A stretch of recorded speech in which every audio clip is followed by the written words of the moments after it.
Contractor or employee? What do you think? I'm hoping employee. Yes. Yes, lovely. Lovely. Contractor won't happen again. Again with you. Yeah, it's just too much hassle. Employee is just simple. Yeah. Why do you say that? Because there'll be a lot of people listening back to this going, oh, maybe contractor is handier. I suppose, like, in one sense, I'd nearly look at a contractor. If I was booking in someone, and I'm in the back of my head, am I thinking, just want me more money to treat this person now than to have the contractor treat it, or Dennis trying to come up with the salary and trying to figure out who's getting paid what. And it's just, I don't know, it's just simple to have someone come in, incentivize them to be busy, and be in control. So you have them on a X amount, let's say, I don't know, let's say 35,000 or whatever it is, and you're going, right, if you hit above, say, 70,000, you're going to get 40% of that, or whatever the case may be, or divided over the month, to say. Yeah.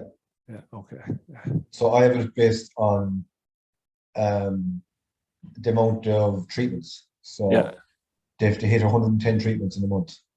Okay, right. And anything above that, they get a percentage of. And it doesn't matter what type of treatment? No, because they're all kind of the same price. So. Yeah, okay. Cool. And the only way that will come back at me is there's on packages of care, so. But if they're selling packages of care, it's a win-win, isn't it? Exactly. Yeah. Okay. Yeah, it's interesting, that one, because a lot of people would say, oh, just contractor is so much easier.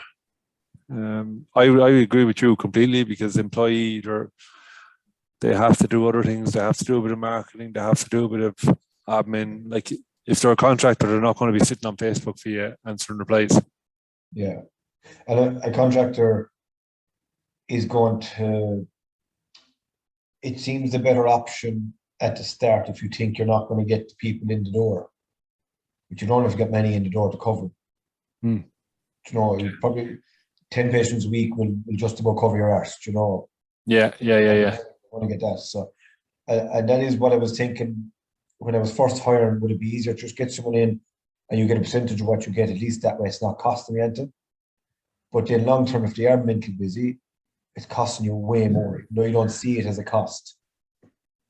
Yeah, like I've come across probably 3 recently where there's contractors who are newish enough grads, or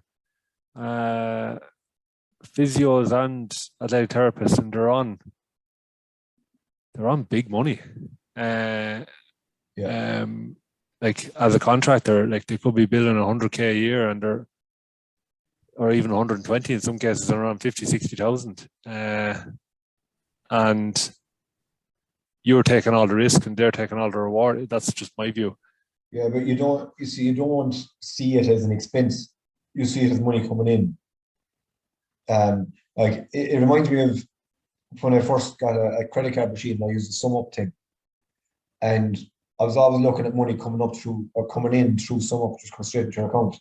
You don't have any bills at the end of the month, but you're paying 3% on transactions. So you're not seeing it as an expense because you're not paying it out. Yeah. It's taking its source. Yeah, you're not handling it in the first place.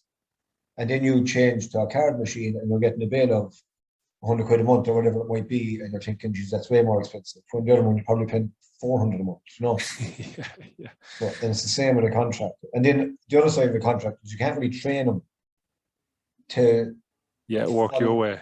Exactly, because as far as they're concerned, they're self-employed, and that's contradictory then within the clinic. So if a contractor is billing 10K a month and they're getting in some cases 6K a month, because they're on 60%, and you're going, yeah, they're just they're laughing all the way to the bank. Yeah. So yeah, I agree. Dermot, how things? Any thoughts on the contractor employee debate? Like, employee all the way. Like, It's like I don't see the benefit of a contractor. They work when they want to work. Some days, oh, I need money to go on holidays in May. I'm going to work a little bit harder this time. There's no consistency with it. And I definitely see the downside of, oh, we'll have to pay 11% employers PRSI.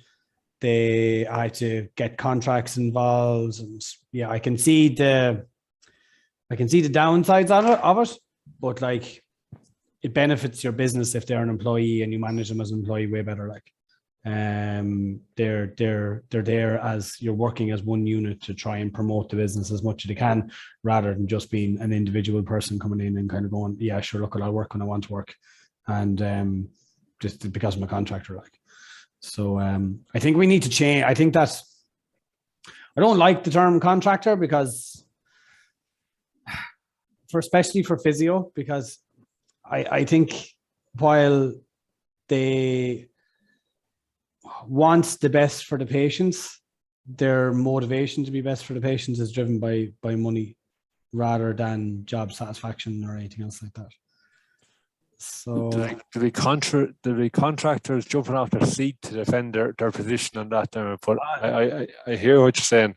You know what I mean? Like, yeah, like, I mean, it suits them. It suits the contractor. Like, yeah, that's absolutely fine. But there always is that motivation that some people are absolutely fine. They'll be consistent the whole way throughout, and the contractors will be the exact same as an employee or even better. But then sometimes there's not. There's good mechanics, there's bad mechanics. And I'm not tarring them all with the same brush. Or get hammered now. I'm going to share this. In the main group. It's live in the main group. no, in the main group. Yeah. Well, like, yeah. Look, you have to ask the difficult questions on it. Like, I'm not accusing contractors of being like that, but like, don't backtrack now. You're in the hole up to here now already. Yeah. But look, it is everybody's experience of it is different, and I definitely think I don't like the contractors in physio. Because it doesn't help your business that you have a contractor. You're better off having an employee. It's not sustainable, I don't think. Yeah, and I think the more and more we move towards a cashless society, and there will still be, like, if you look 10 years ago, it was probably more contractors around. I think as we move more towards a cashless society, like, cash might have been 40% 10 years ago. It's probably at 5%, maybe 10 in the rural settings. But the government know more and more about what's going on. So I think even if you're a contractor, if revenue came looking, and I'm not saying they will, but if they did, there's a high chance that they would deem anyone who's a contractor as a employee, and revenue would hit whoever is employing them, i.e. the business owner, with universal social charge, PAYE and PRSI contributions. Pretty hard. Should happen to the dentists. Like, the dentists were all contractors, and now it's flipped it on the lid, like, because it's a grey area.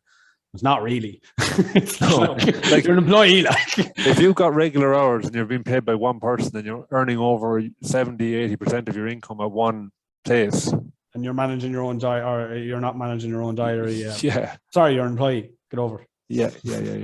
Exactly. So, just from a business owner's point of view, you're taking all the risks having contractors. I just find it even better. Like, you're taking all the risks having the contractors, but then when you have a contractor in there and you ask them to do something that's outside of, well, hold on, I don't have a patient, so I'm not getting paid for this, so why am I doing it?